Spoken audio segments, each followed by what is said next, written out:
sonho fami foi chiquito, eu tenho paixão de escrevimento, me estou involucrada em parte de literatura, parte de arte de literatura.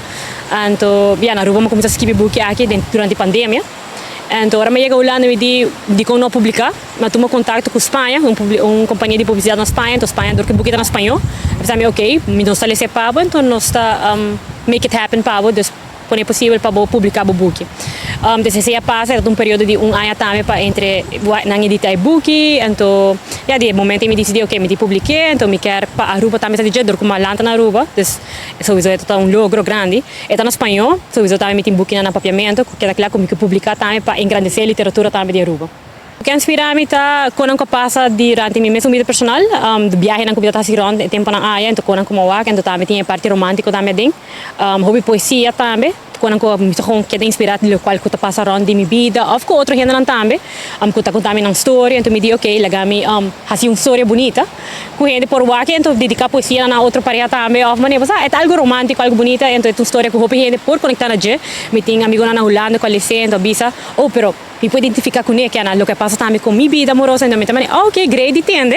Então é tão bonito complemento também de por atender for sei for dinâmica. Então é de começamento até o final, é uma história que eu vou pôr, hasta vou pôr, então vou imaginar uma película. Então eu penso, está full uma história going on, de começamento até final, então está full adventure.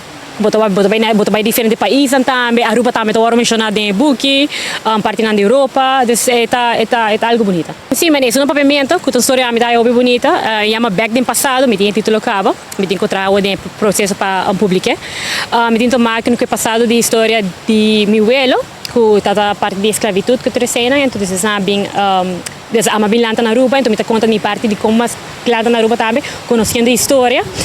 Então, eu também trabalhando back no passado, no tempo da esclavitud, me mostrava se foi um undersug no tempo na área, com a esclavitud está dry. Então, ela uma parte bonita também de histórico, também tem parte romance, parte dramático de buki. Então, é next como que publicar, para me quer para ir na parte da escola de Mavo, Havo, com também muito na polícia, buki na Papiamento, sabe também dá bom buki com na porcinha na espanhol também. E diz que assim ali é engrandece ele parte de literatura e para arte e de como me diz, ok, me gusta ler um buki, actually, das me lagami seguir então é algo bonito. Isso é um papiamento. É para todo leitor pode ler aqui de young de 3 anos até com adulto grande cava, gente grande também, nos grandes não. Tudo pode ser, se você sabe espanhol, então pode ser. É fácil, é um nível fácil, é um easy read também, então pode ser mais ligeiro. Depois aí esse caminho ainda, para mim por bando de regel com a instância na Aruba, me por entregar para vender. Então é um processo também ainda. Pero não pode esse caminho, Kenna Hernandez, não pode contactar-me via social media, onde está Facebook ou Instagram, contactar-me, então me está se possível para e-book e esse canal.